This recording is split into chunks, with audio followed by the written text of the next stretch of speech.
Maman, tu pourrais servir le vin? La voix de mon fils, assis à l'autre bout de la table, avait ce ton détaché que je connaissais trop bien, comme si j'étais devenue l'ombre d'une domestique dans ma propre famille. J'obéis sans un mot, remplissant les verres avec la lenteur de quelqu'un qui tente de donner un peu de dignité à un geste banal. Autour de moi, les assiettes s'entrechoquaient. Les conversations s'élevaient sans jamais me solliciter. Nous étions dans la maison de mon fils Julien, un pavillon moderne à la périphérie de Poitiers, là où je m'étais installée depuis la mort de mon mari 7 ans plus tôt. J'avais vendu notre petit appartement du centre-ville pour acheter un 2 pièces modeste, histoire de rester proche d'eux, de mes 2 petits-enfants, d'une vie de famille qui me semblait encore possible.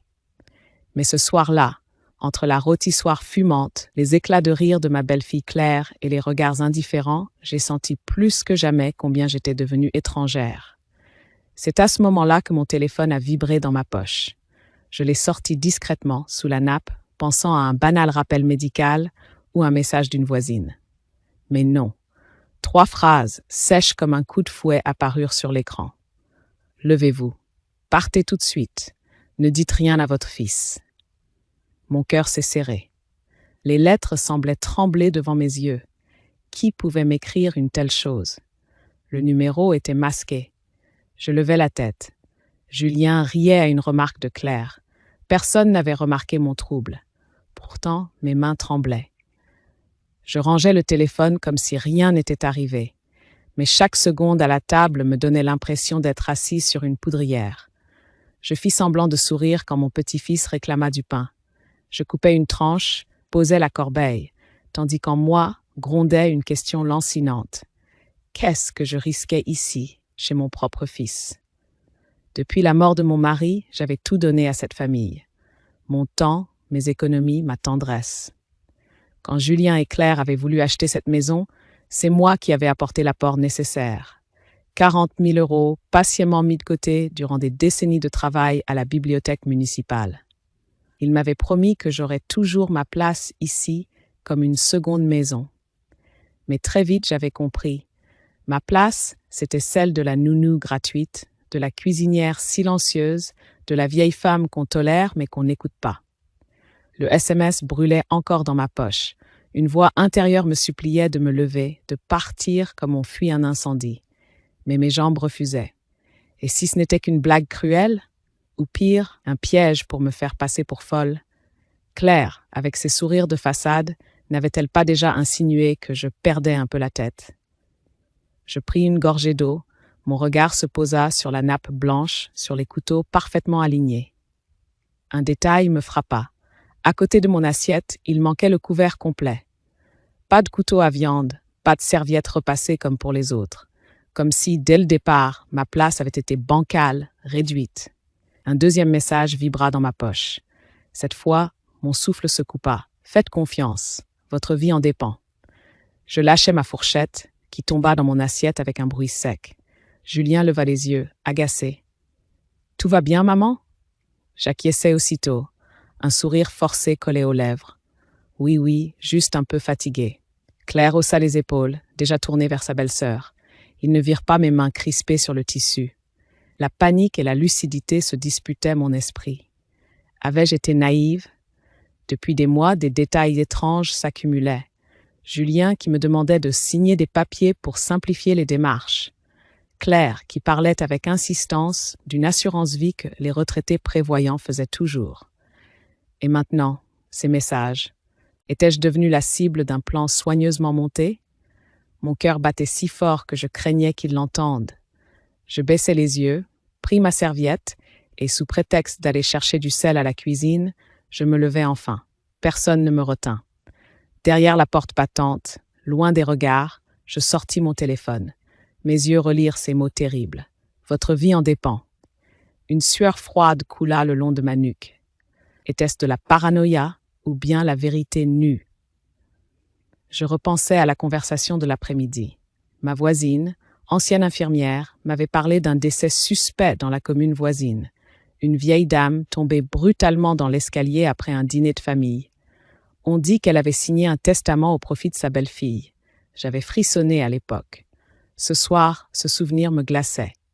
Alors, j'ai pris ma décision. J'ai reposé ma serviette sur le plan de travail, attrapé mon sac accroché à la poignée de la porte et sans un mot, j'ai quitté la maison.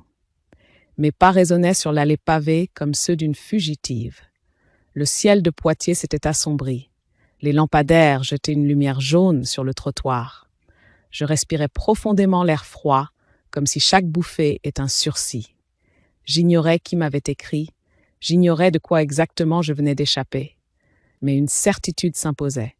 Quelqu'un, quelque part, voulait ma perte. Et pour la première fois depuis longtemps, je sentis une force nouvelle en moi, celle de la peur transformée en vigilance, celle de la veuve qu'on croyait soumise mais qui s'apprêtait à découvrir la vérité. Je marchais vite dans la rue déserte, mes talons résonnant sur les pavés comme des coups de marteau dans la nuit.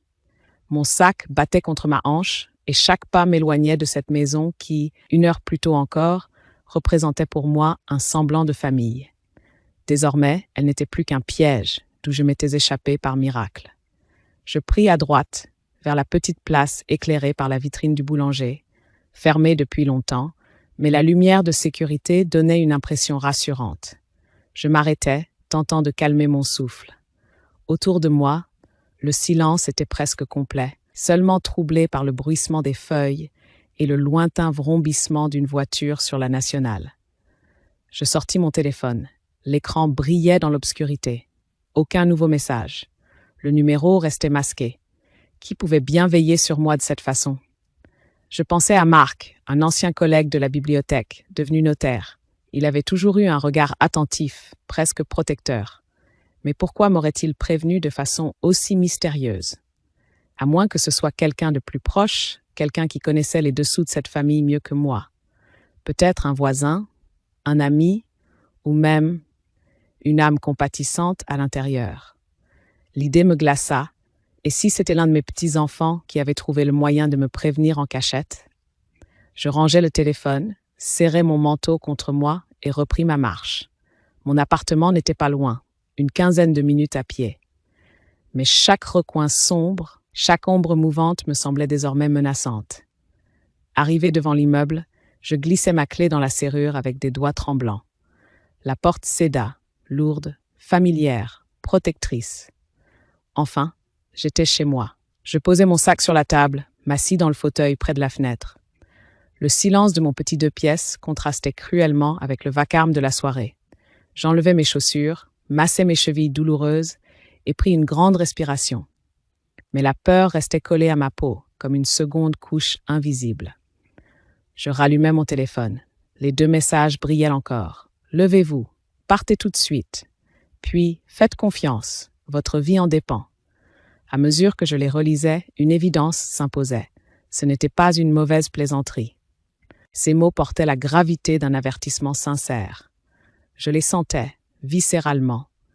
Mon esprit se mit à remonter les fils des derniers mois. Julien, mon fils adoré, s'était éloigné de moi depuis qu'il avait épousé Claire. Elle avait des manières élégantes, des goûts raffinés, mais aussi un regard froid, calculateur. Dès les premiers dîners, elle avait placé des barrières invisibles, comme si je n'étais pas la bienvenue. Petit à petit, Julien s'était fondu dans son univers à elle. Il ne me demandait plus conseil, ne riait plus comme autrefois. Il me parlait surtout quand il s'agissait d'argent. Oui, l'argent. C'était toujours là que les tensions naissaient. Quand j'avais vendu l'appartement de mon mari, une partie du prix avait servi à les aider. Je n'avais rien exigé en retour, seulement la promesse d'être toujours présente dans la vie des petits. Mais récemment, Claire avait insisté sur l'assurance vie. « C'est normal à votre âge », avait-elle glissé, pour éviter les complications plus tard. Elle avait même proposé de m'accompagner chez le banquier. Et puis, il y avait ce document étrange que Julien m'avait tendu il y a 3 semaines. Juste une formalité, maman, pour la succession. Je n'avais pas signé. Une méfiance ancienne m'avait retenue, comme si mon instinct voulait me protéger. Ce soir, ce pressentiment prenait tout son sens. Je me levai, allai chercher mon vieux coffret métallique où je rangeais mes papiers. Je le posai sur la table, ouvris la serrure à code et commençai à feuilleter les dossiers. Mon acte de propriété, mes relevés bancaires, mon testament rédigé il y a des années chez un notaire de confiance. Tout était là. Je les alignais comme des preuves devant moi. Si quelqu'un voulait ma perte, c'était forcément lié à cela. Mais pourquoi ce soir, précisément? Une idée terrible me traversa l'esprit. Et si durant ce dîner, quelque chose avait été prévu? Un geste, un verre trafiqué, un accident soi-disant banal? Je revis le couvert manquant à ma place, ce couteau de viande absent, ce détail insignifiant mais révélateur. Était-ce un oubli ou un signe que je n'étais pas destinée à manger comme les autres? Un frisson me parcourut. J'allai jusqu'à l'évier, vidai le reste de la carafe d'eau que j'avais bu au dîner. Le liquide s'écoula dans le siphon, entraînant mes certitudes dans un tourbillon. Et si l'eau elle-même avait été modifiée, ma gorge se serra. Non, il ne fallait pas sombrer dans la paranoïa. Mais il ne fallait pas non plus écarter cette possibilité. Soudain, un bruit sec retentit à la porte. 3 coups, rapides. Je sursautai. Qui pouvait venir à cette heure? Je n'attendais personne. Je restais figé, retenant ma respiration. Puis un silence pesant reprit possession du couloir. Je m'approchai à pas feutrés, collai mon œil au Judas. Personne, seulement l'ombre de la cage d'escalier. Pourtant, j'étais certaine d'avoir entendu. Je reculai, verrouillai de nouveau la porte à double tour. Mon cœur battait si fort qu'il me donnait la nausée. J'allai m'asseoir, allumai la lampe du salon. La pièce s'éclaira d'une lumière douce, mais rien ne calmait la tempête en moi. Je repris mon téléphone. Elle hésitait à appeler la police. Que leur dire? Que j'avais reçu 2 SMS anonymes et entendu frapper à ma porte, ils me prendraient pour une vieille femme apeurée. Au lieu de cela, j'écrivis un message à Marc, mon ancien collègue notaire. Urgent, besoin de vous parler demain. Très important. Il me répondit presque aussitôt. Bien sûr, 10 heures à l'étude. Je me sentis soulagée. Au moins, quelqu'un de fiable saurait écouter, comprendre. Je rangeais mes papiers, vérifiais 2 fois les verrous et allais me coucher, mais le sommeil resta un mirage. Allongé dans le noir, j'entendais les rires étouffés de Claire, le ton sec de Julien, le bip discret de mon téléphone. Et toujours cette voix en moi. Ta vie en dépend. Les heures s'étirèrent, glacées, jusqu'à ce que l'aube vienne enfin effleurer les rideaux. Je me levai avec les yeux cernés, mais une décision claire. Aujourd'hui, je chercherai la vérité. J'étais veuve, certes, mais pas encore vaincue. Et si quelqu'un pensait pouvoir m'effacer comme une signature sur un papier, il allait découvrir qu'à 60 ans, une femme pouvait encore se battre. Le lendemain matin, je m'habillais plus soigneusement que d'habitude. J'enfilai mon manteau bleu marine, celui que j'avais acheté peu après la mort de mon mari, quand j'avais encore l'illusion que soigner mon apparence me protégerait du vide. Dans le miroir de l'entrée, mon visage me parut plus sévère que d'ordinaire. Les cernes violets sous mes yeux rappelaient la nuit blanche que je venais de passer, mais mes traits étaient résolus. J'arrivais à l'étude de Marc avec 15 minutes d'avance. L'immeuble ancien de la rue Carnot, avec ses boiseries cirées et son escalier en pierre, avait toujours exercé sur moi un étrange effet calmant, comme si ces murs pleins de dossiers et de secrets gardaient une force tranquille. À l'accueil, la secrétaire me fit un sourire poli. « Maître Delaunay vous attend. » Je pénétrai dans son bureau. Marc leva aussitôt les yeux de son écran, se leva et vint me serrer les mains avec chaleur. Ses cheveux avaient blanchi aux tempes, mais son regard était le même que jadis, attentif, précis, légèrement inquiet. « Hélène, dit-il. Oui, il m'appelait toujours par mon prénom, jamais madame. Qu'est-ce qui vous tracasse ?» Je pris une grande inspiration et sortis mon téléphone. Je lui montrai les 2 messages reçus la veille. Il les lut attentivement, ses lèvres se pinçant peu à peu. « Qui pourrait vous envoyer ça ?» demanda-t-il enfin. « Je n'en ai aucune idée, Marc. Mais hier soir, j'étais chez Julien et Claire. Et quelque chose me dit que ce n'est pas une coïncidence. » Je lui racontai la soirée en détail. Le couvert manquant, l'atmosphère glaciale, l'eau que je n'avais pas osé finir et ce sentiment qu'un piège se refermait. Marc resta silencieux un long moment, ses doigts croisés sous son menton. Puis il se leva, alla fouiller dans une armoire et revint avec un dossier beige. « J'allais justement vous parler de quelque chose, Hélène, » dit-il avec gravité. « Votre fils est venu me voir il y a quelques semaines. Mon estomac se serra. Julien, mais pourquoi? Pour s'informer de vos dispositions testamentaires. Je sentis le sol vaciller sous mes pieds. mes dispositions, mais tout est déjà rédigé depuis des années. Tu le sais bien, Marc. J'avais prévu de partager équitablement entre Julien et Sophie, ma fille. Justement, il voulait savoir s'il existait un moyen de révoquer la part de Sophie au profit de sa famille uniquement. Je restais muette, la gorge serrée. Sophie vivait à Bordeaux, éloignée mais toujours attentive. Elle m'appelait chaque semaine, m'envoyait des fleurs à mon anniversaire. Elle n'avait jamais cherché à profiter de moi. Et voilà que Julien voulait l'écarter. Marc continua. Bien sûr, je lui ai rappelé que la réserve héréditaire en France protège vos enfants. Vous ne pouvez pas déshériter totalement l'un pour l'autre. Mais il a insisté. Claire était présente, et c'est elle qui posait la plupart des questions. Je fermais les yeux. Tout devenait clair. Les sourires figés, l'obsession pour l'assurance vie, la froideur croissante, et maintenant ces SMS mystérieux. Peut-être quelqu'un dans leur entourage avait eu pitié de moi et tenté de me sauver. « Marc, dis-je d'une voix tremblante, je crois qu'ils veulent me faire disparaître. » Le silence qui suivit pesa lourdement. Puis il hocha la tête. « Je ne veux pas vous affoler, mais c'est une hypothèse qu'on ne peut écarter. » D'autant plus que j'ai appris autre chose. Julien a récemment contracté plusieurs crédits importants. Officiellement, pour des travaux dans la maison. Mais aucune déclaration de chantier n'a été déposée. Je sentis une sueur froide couler le long de mon dos. Mon fils s'endettait, ma belle-fille s'impatientait, et moi j'étais la seule ressource disponible, vivante ou morte. Je posais mes mains à plat sur le bureau. Que puis-je faire, Marc? Premièrement, vérifiez que tous vos papiers sont en ordre et que rien n'a été signé à votre insu. Deuxièmement, envisagez une mesure de protection temporaire, comme un mandat de protection futur, pour que vous gardiez le contrôle. Et troisièmement, être très prudente dans vos contacts avec eux. Je hochais la tête. Une partie de moi voulait hurler, courir jusqu'à chez Julien et le secouer pour lui rappeler qu'il était mon fils, mon petit garçon blond aux joues rondes qui collectionnait les billes dans la cour de l'école. Mais une autre partie savait que ce temps-là était révolu. Julien était devenu un homme façonné par Claire, par son avidité, par un appétit d'argent qui dévorait tout. Marc me tendit un stylo. « Signez ici pour confirmer que rien ne peut être modifié sans votre accord direct.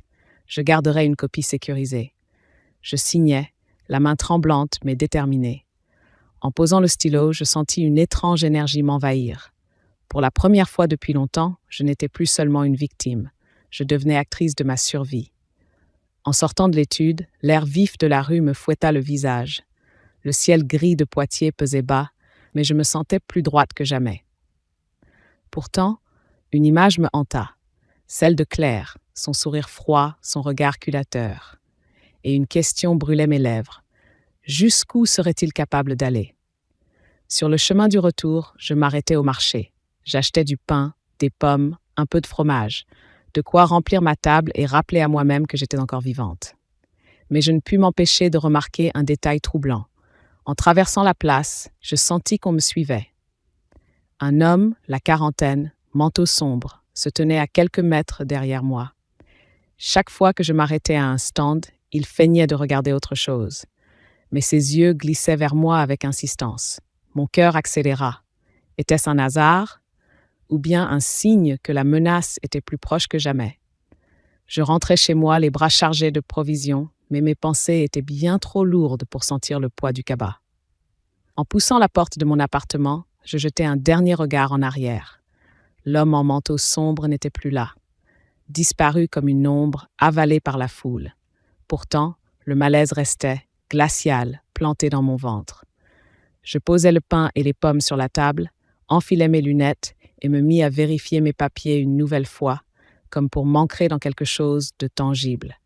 Mais chaque document que je sortais devenait une preuve de ma vulnérabilité. L'acte de propriété, mes relevés bancaires, mon testament, tout ce qu'il convoitait. Je les rangeais avec soin, puis décidai d'agir avec prudence. Si quelqu'un voulait me faire disparaître, il fallait laisser des traces de ma vigilance. J'écrivis une lettre à Sophie, ma fille, celle qui vivait à Bordeaux. « Ma chérie, si jamais il m'arrive quelque chose d'étrange, sache que tout est chez le notaire. Ne crois jamais à un accident banal. » Je la signai et la plaçai dans une enveloppe cachetée. Le lendemain, je l'enverrai en recommandé. Cette pensée me donna un bref réconfort. La nuit tomba vite. Je dînais seul, une pomme et un morceau de fromage, mais chaque bruit du couloir me faisait sursauter. Les pas d'un voisin, la porte qui claquait, le ronronnement de l'ascenseur, tout devenait suspect. Je verrouillais 2 fois ma porte, tirais les rideaux et m'installais dans mon fauteuil, un vieux plat sur les genoux. Je me forçais à lire un roman, mais les lignes dansaient, remplacées par les yeux froids de Claire et les silences. Vers 23 heures, je décidai d'aller me coucher. C'est alors que mon téléphone vibra. Un nouveau message, le même numéro masqué. Je sentis mes mains devenir moites avant même de lire. Vérifiez votre porte d'entrée. Quelqu'un a essayé d'entrer. Je bondis, la gorge sèche, j'allais jusqu'à la porte. Effectivement, la clé que j'avais laissée en position verticale avait bougé. Elle pendait désormais légèrement de travers, comme si quelqu'un avait tenté de forcer. Un vertige me saisit. On m'avait observé ici, chez moi. Je collais mon dos au mur, le cœur battant à rompre ma poitrine. Mes jambes tremblaient, mais une colère froide monta, plus forte que la peur. Je retournai dans le salon, attrapai un stylo et une feuille et notai l'heure précise, le message, le détail de la clé. Je ne voulais pas que ces indices disparaissent. S'ils croyaient me réduire au silence par la peur, ils se trompaient. Cette nuit-là, je ne dormis presque pas. Chaque craquement du parquet, chaque souffle du vent dans la cheminée me paraissait une menace. À 4 heures, je m'assoupis enfin, assise dans le fauteuil, la lampe allumée. Le lendemain, à peine levé, je téléphonai à Marc. Je lui racontai l'incident de la clé. Sa voix se fit grave. « Hélène, vous ne devez pas rester seule. Je vais prévenir un ami commissaire discrètement. Et en attendant, notez tout, absolument tout. Cela constituera un dossier si jamais... » Il s'interrompit. Je complétais mentalement, si jamais on essaie de m'effacer. L'après-midi, je pris le bus pour aller poster ma lettre à Sophie. Je choisis un bureau de poste éloigné de mon quartier pour ne pas attirer l'attention. Sur le chemin du retour, je sentis de nouveau cette présence derrière moi. Cette fois, ce n'était pas un homme en manteau sombre, mais une silhouette féminine, jeune, avec un sac rouge. Elle s'arrêta quand je m'arrêtais, reprit quand je reprenais. Quand je me retournai brusquement, elle feignit de consulter son téléphone. Je pressai le pas, le cœur serré. Dans ma cage d'escalier, je n'entendis plus rien. Mais en montant les marches, je trouvai un petit papier plié posé sur la première marche du 3e étage. Il portait ces mots griffonnés à la hâte. Ne buvez rien chez eux, pas même l'eau. Mes jambes se dérobèrent presque. Cette fois, ce n'était plus un simple SMS. C'était une main anonyme, proche, qui m'avait glissé ce message dans la vie réelle. Cela confirmait mes pires soupçons. Je rentrai, fermai ma porte à triple tour et m'assis à ma table. J'avais désormais la certitude que Julien et Claire tramaient quelque chose de grave. Mais qui, dans l'ombre, cherchait à me protéger? Un voisin compatissant? Un ami d'enfance? Ou bien quelqu'un très proche d'eux, qui connaissait les détails de leur plan? Je reposai la tête dans mes mains. La trahison de mon propre fils me lacérait le cœur. Mais en moi grandissait une autre force, la détermination. Ils pensaient que j'étais une vieille femme fragile, prête à se laisser faire. Mais ils oubliaient une chose. J'avais survécu à la mort de mon mari, aux humiliations silencieuses, à la solitude. Et je savais maintenant qu'on ne détruit pas si facilement une femme de 60 ans. Je décidai ce soir-là que je ne fuirais plus. J'allais observer, rassembler, comprendre. Et lorsque le moment viendrait, je frapperais à mon tour, avec les armes de la loi et la vérité. Le lendemain, une pluie fine tombait sur Poitiers, lavant les façades et brouillant les silhouettes derrière les vitres des cafés. Je sortis malgré tout, manteau serré, parapluie malmené par le vent. Je savais ce que j'avais à faire.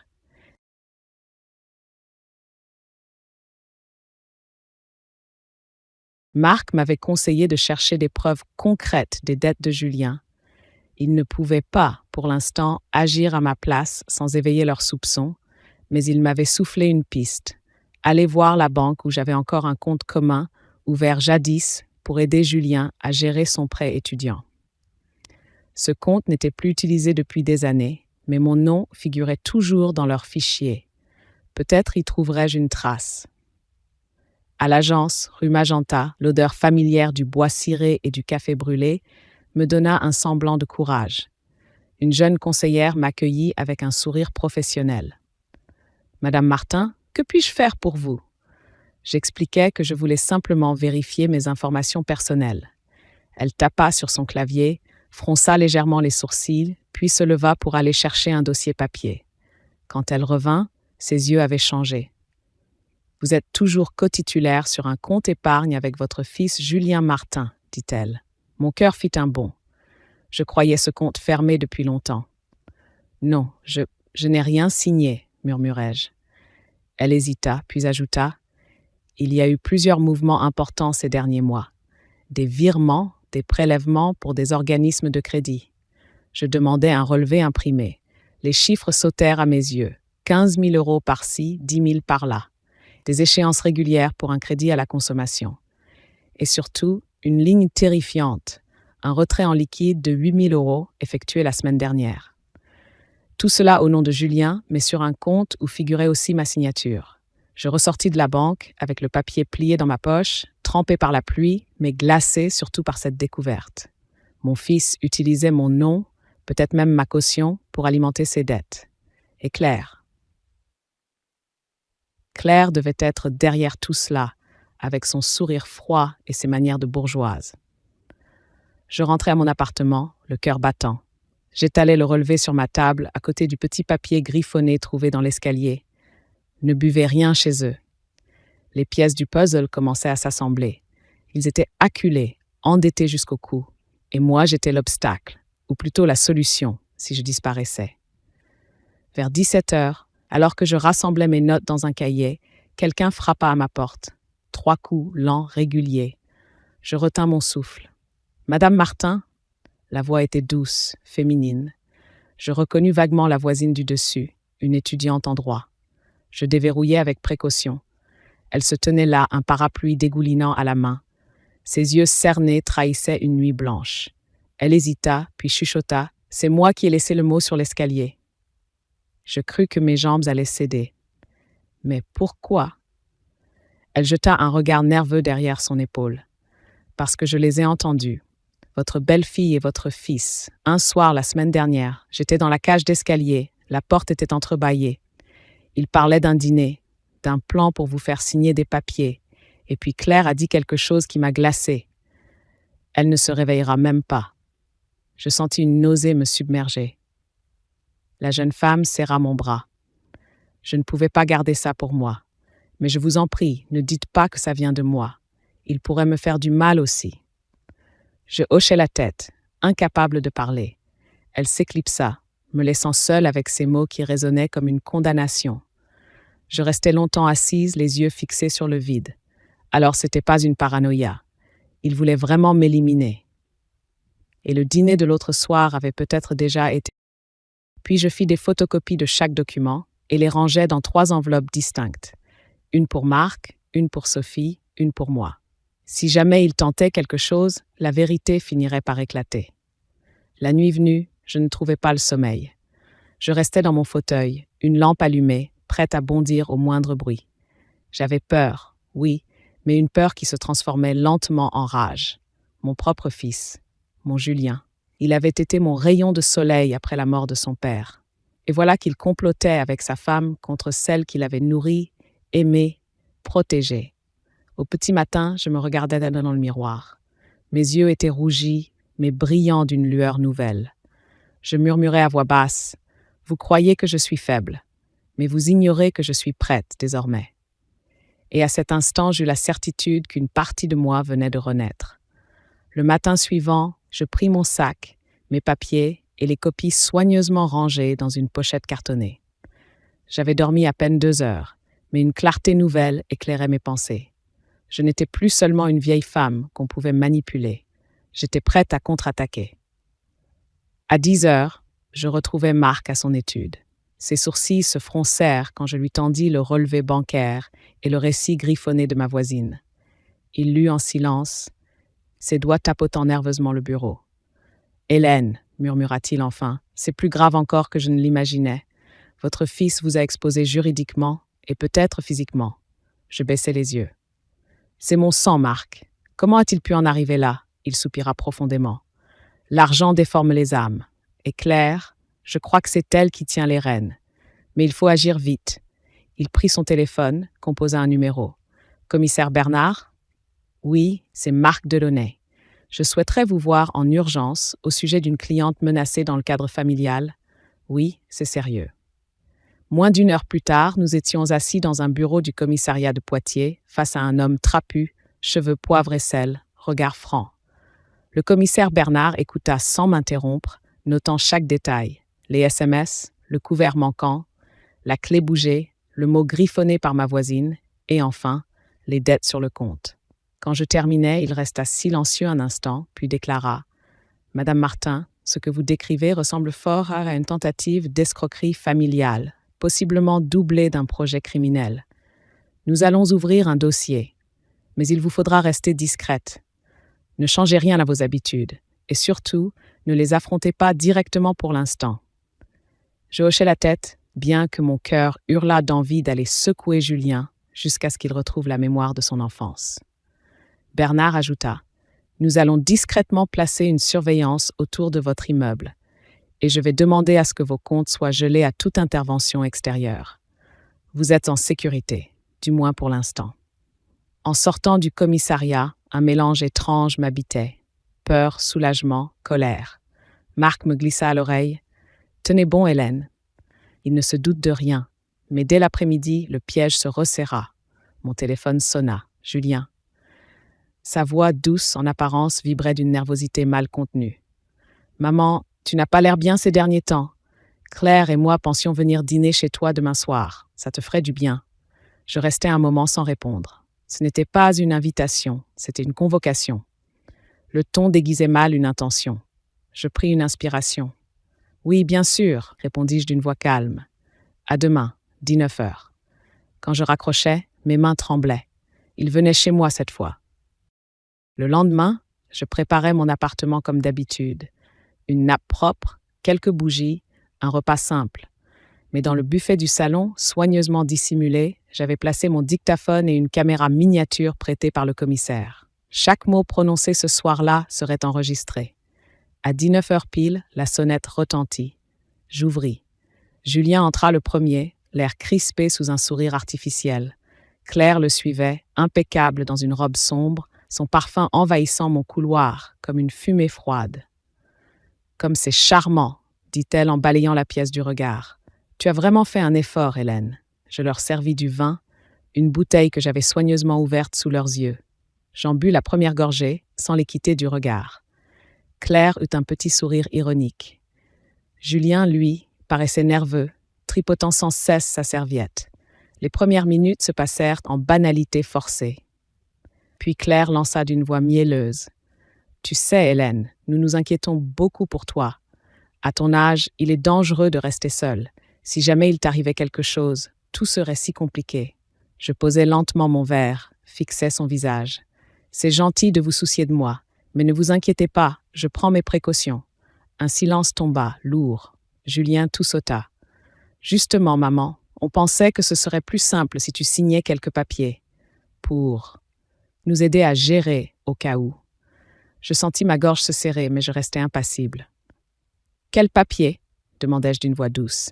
Claire sortit de son sac une chemise cartonnée. « Rien de grave, une procuration bancaire, un avenant d'assurance-vie, juste au cas où. » Elle posa les documents devant moi, son regard brillant d'une impatience mauvaise.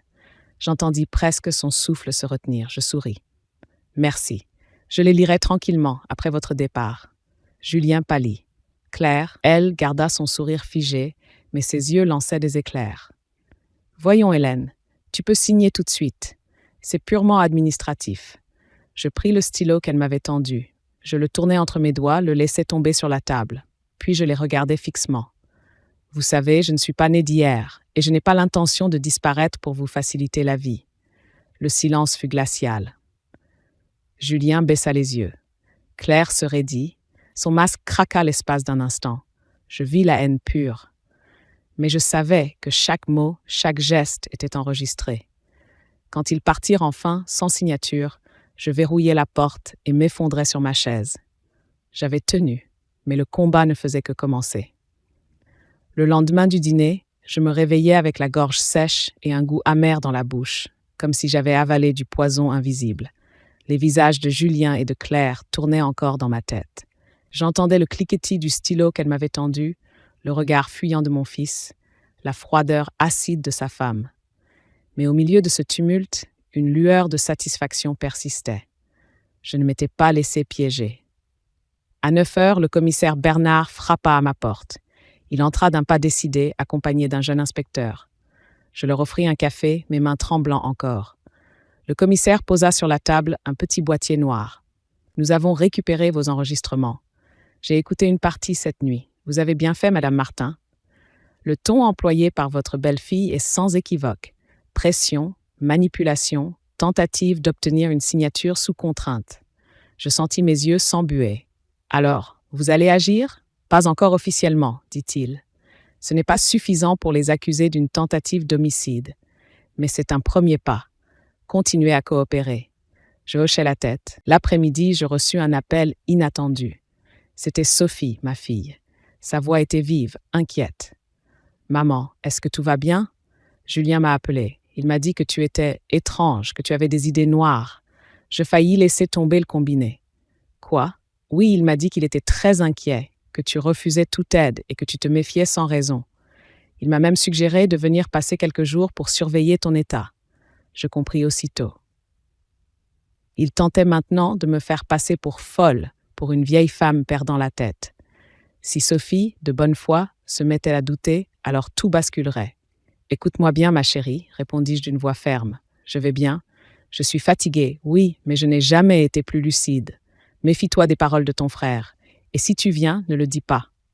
Viens seule. » Sophie resta silencieuse quelques secondes, puis dit doucement. « Tu me fais peur, maman. » « Mais je te crois. J'arrive ce week-end. » Quand je raccrochais, mes mains tremblaient encore. Claire et Julien tentaient de me couper de mes propres enfants, de m'isoler comme une proie.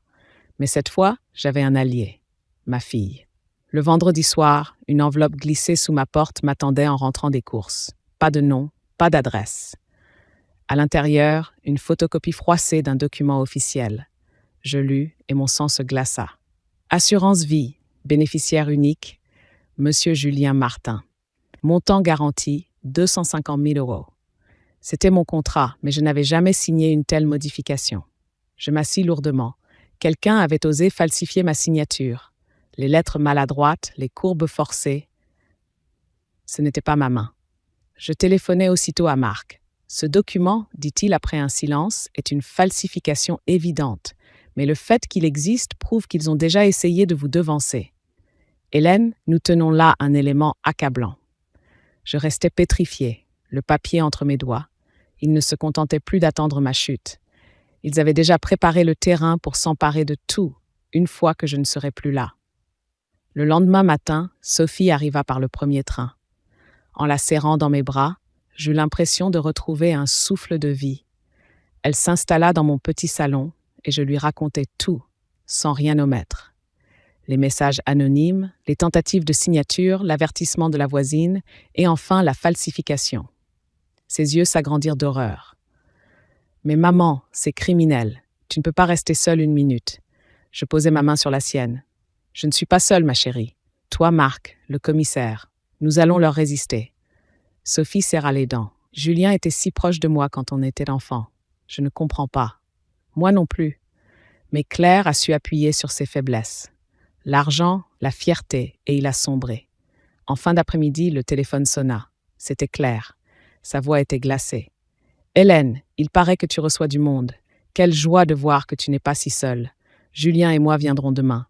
Il faut absolument régler cette histoire de papier. » Je sentis Sophie me prendre la main. Nous échangeâmes un regard. Cette fois, l'affrontement serait inévitable. Quand je raccrochais, je sus que le lendemain, tout basculerait. Soit je tombais dans leur piège, soit je les mettais face à la vérité. Et je décidai que cette fois, je ne tremblerais plus. Le dimanche après-midi, le ciel de Poitiers était lourd, d'un gris uniforme, comme si la ville elle-même retenait son souffle. Sophie et moi avions passé la matinée à ranger l'appartement, non pas pour recevoir dignement, mais pour ne rien laisser traîner de compromettant. Les documents fallent. À 16 heures, la sonnette retentit. Un long carillon, insistant, presque agressif. Mon cœur bondit, mais je me redressai. Sophie posa une main sur mon bras, puis alla se placer discrètement dans le couloir, hors de vue. J'ouvris. Julien était là, le visage fermé, les traits tirés. Derrière lui, Claire, élégante comme toujours, mais ses yeux brillaient d'une impatience mauvaise. « Maman, dit Julien sans me saluer vraiment. On doit parler. » Ils entrèrent sans attendre. Claire balaya la pièce du regard, repérant aussitôt la présence d'une deuxième tasse sur la table. « Alors tu n'es pas seule ?» demanda-t-elle avec un sourire froid.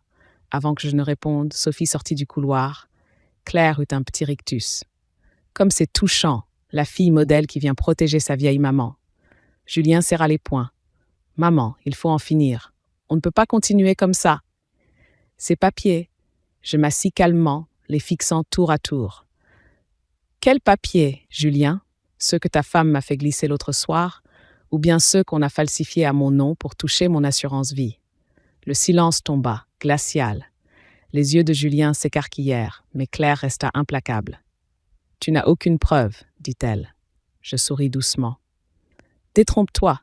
Tout ce que vous avez dit ici est enregistré, et les faux documents, ils sont déjà entre les mains d'un notaire et d'un commissaire. » Julien pâlit. Claire, elle, éclata d'un rire bref, strident. « Vieille rusée. Tu crois que quelques papiers suffiront à nous arrêter? Personne ne te croira. Tu es seule, faible, dépendante. Même ta santé est douteuse. Tu veux que je raconte à Sophie que tu as des pertes de mémoire, que tu oublies où tu ranges tes clés? » Sophie bondit alors. Sa voix claqua comme un fouet. « Ça suffit, je vous ai entendu hier au téléphone. Je sais ce que vous tentez de faire. Et si vous osez encore insulter maman, je porterai plainte moi-même. » Julien leva les mains, comme pour calmer la situation, mais son regard se troubla. « Claire, arrête, peut-être qu'on est allé trop loin. »« Trop loin ?» siffla-t-elle. « Pas assez, tu veux dire. Tu n'as jamais eu le courage de prendre ce qui te revient. » Je les observais, mon cœur se déchirant. Mon fils, mon Julien, se laissait dominer, manipuler jusqu'à en oublier l'amour maternel.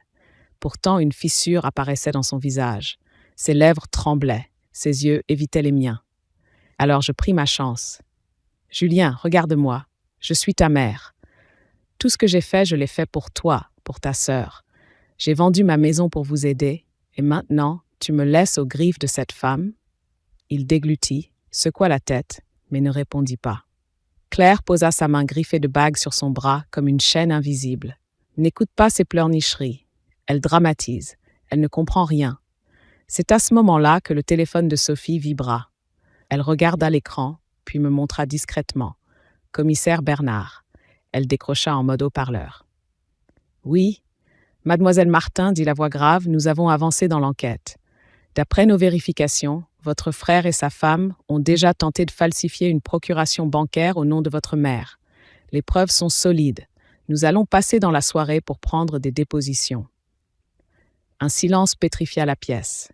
Claire devint blême, ses doigts crispés sur le bras de Julien. « C'est un coup monté, cracha-t-elle. Vous ne pouvez rien prouver. »« Au contraire, répondit calmement le commissaire, nous avons déjà recueilli le témoignage d'une voisine, et des enregistrements confirment vos propos. Je vous conseille de rester disponible. » Sophie raccrocha. Le visage de Julien s'était défait, il semblait soudain vidé de toute force, écrasé par le poids de ses choix. Claire, elle, se redressa, le menton haut, mais ses yeux lançaient des éclairs de panique. « Tu crois que tu as gagné, vieille femme ?» murmura-t-elle. « Tu ne sais pas jusqu'où je peux aller. » Je sentis un frisson me traverser, mais je ne baissai pas les yeux. Justement, Claire. Je le sais maintenant. Ils quittèrent l'appartement en claquant la porte, laissant derrière eux un parfum âcre de parfum et de haine. Sophie s'effondra sur le canapé, les mains dans les cheveux. « Maman, c'est allé si loin. » Je posai ma main sur la sienne. « Oui, ma chérie, mais maintenant, la vérité est en marche. » Et au fond de moi, malgré la douleur, une conviction naquit. La partie venait de basculer. Le soir même, vers 20h, on frappa de nouveau à ma porte. Cette fois, ce n'était ni Julien ni Claire. C'étaient 2 policiers en civil accompagnés du commissaire Bernard. Ils entrèrent avec une gravité qui emplissait aussitôt le salon. Sophie et moi étions prêtes, les enveloppes alignées sur la table. Le commissaire me serra la main. « Madame Martin, il est temps de vous dire ce que nous avons découvert. » Il sortit un dossier de sa sacoche. Dedans, des copies de documents bancaires, des échanges de mails et une vidéo. Un extrait de caméra de surveillance prise dans une agence notariale. On y voyait clairement Julien, assis face à un employé, avec Claire à ses côtés. Elle parlait, animée, tandis que lui baissait la tête, docile. Sur la table, des papiers portant mon nom. Ils ont tenté de déposer une procuration falsifiée, expliqua Bernard. Heureusement, l'employé a trouvé la signature douteuse et a refusé. Mais la tentative est enregistrée. Je sentis ma gorge se nouer. Voir mon fils ainsi, complice silencieux d'un acte aussi bas, me poignardait le cœur. Pourtant, je ne pus détourner les yeux. Ce n'est pas tout, ajouta Bernard. Nous avons consulté les relevés de crédit. Votre fils est endetté à hauteur de 150 000 euros. La maison est hypothéquée, plusieurs échéances sont déjà impayées. Si vous disparaissiez, l'assurance vie aurait comblé le gouffre. Sophie porta ses mains à sa bouche. Moi, je restais immobile, glacée par la confirmation de mes soupçons. Claire avait tissé sa toile et Julien s'y était laissé enfermer. Nous allons lancer une procédure judiciaire, poursuivit Bernard. Mais avant cela, j'ai besoin de votre témoignage officiel. Demain matin, au commissariat. J'acquiesçais. La décision était prise. Je n'étais plus seulement une mère blessée, j'étais une plaignante. Quand les policiers partirent, la nuit reprit possession de mon appartement. Sophie m'apporta une couverture, mais je ne pus dormir. Les images de Julien défilaient dans mon esprit. Son rire d'enfant, ses bras autour de mon cou après un but marqué au football, ses yeux brillants quand il m'avait annoncé son premier poste. Comment en était-on arrivé là? Au petit matin, j'étais déjà prête, les cheveux tirés, le dossier sous le bras. Sophie m'accompagna. Le commissariat sentait le café brûlé et le papier humide. On me fit asseoir dans une petite salle. Un greffier prit note de chacun de mes mots.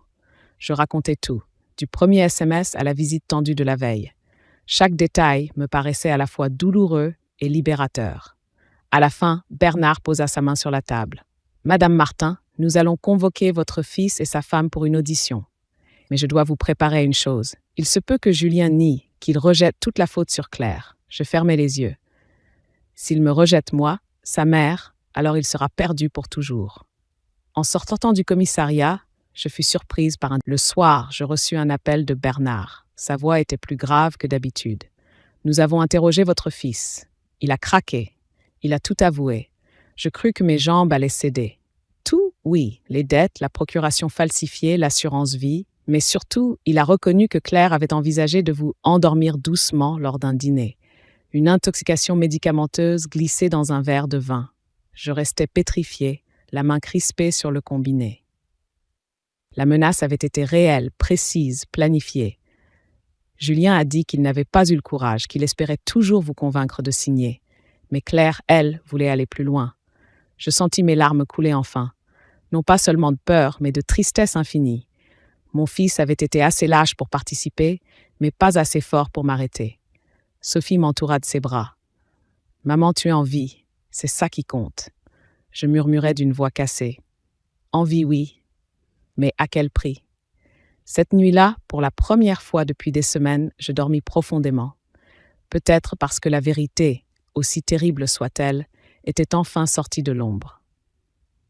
Le procès s'ouvrit quelques mois plus tard, au tribunal de grande instance de Poitiers.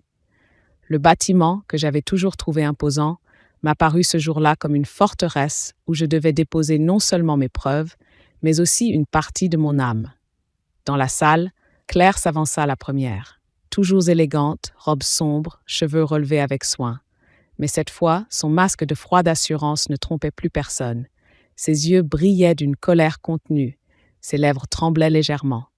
Julien la suivait, tête basse, costume mal ajusté, les épaules affaissées. Il avait accepté de collaborer avec la justice en échange d'une peine réduite.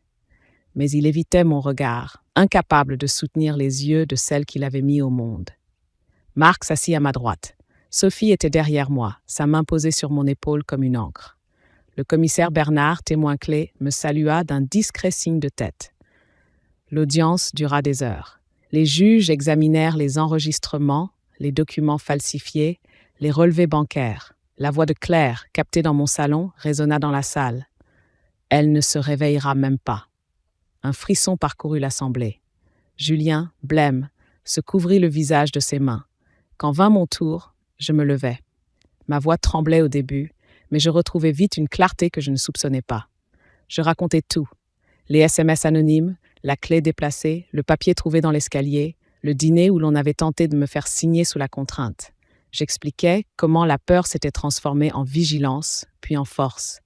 Claire me lança un regard assassin. Julien, lui, sanglotait silencieusement. Quand la présidente lut ces mots, je ressentis une étrange sensation. Pas une victoire triomphante, mais une respiration, comme si un poids immense se détachait de ma poitrine. Après l'audience, Julien s'approcha de moi. Sa voix était brisée. « Maman, je suis désolée. » Je le regardais longtemps. J'aurais voulu le serrer contre moi, retrouver le petit garçon qu'il avait été. Mais entre nous, un gouffre s'était creusé. « Tu n'as pas eu le courage de me tuer, Julien, murmurai-je. Mais tu n'as pas eu non plus celui de me protéger. » Il baissa les yeux, incapable de répondre. Les semaines suivantes, je repris peu à peu une vie plus apaisée. Sophie venait souvent, et nos conversations, pleines de rires et de souvenirs, redonnaient des couleurs à mon quotidien. Ma voisine étudiante en droit, celle qui m'avait laissé le mot salvateur, passa me voir pour partager un café. Elle me dit timidement « Vous m'avez donné une leçon de courage. » Je souris, touchée. En réalité, je n'avais fait que survivre. Mais survivre, parfois, c'est déjà se battre. Et un soir, seul dans mon salon, je pris la plume. Je voulais laisser un message, pas seulement pour Sophie, mais pour toutes celles qui, comme moi, avaient longtemps gardé le silence. On nous croit fragiles parce que nous avons des cheveux blancs et des mains ridées. On nous croit dociles parce que nous parlons bas, parce que nous préparons des repas et que nous serrons nos petits-enfants dans nos bras. Mais on se trompe. Derrière chaque ride se cache une cicatrice. Derrière chaque silence, une force que personne ne soupçonne. J'ai été trahi par mon propre fils. J'ai vu ma belle-fille rêver de ma mort comme d'un gain facile. Mais je suis encore debout. Et je veux dire à toutes les femmes de mon âge, n'ayez plus peur. Notez tout, parlez, protégez-vous. N'attendez pas que la vérité se révèle d'elle-même. Imposer sa dignité, c'est parfois la plus belle vengeance. On peut vieillir, oui, mais on ne doit jamais devenir invisible. Je posai la plume. Dans le silence de l'appartement, je sentis la présence de mon mari disparue, comme une caresse légère. J'étais veuve, mais pas seule. J'avais repris ma voix, et plus jamais je ne la laisserai s'éteindre.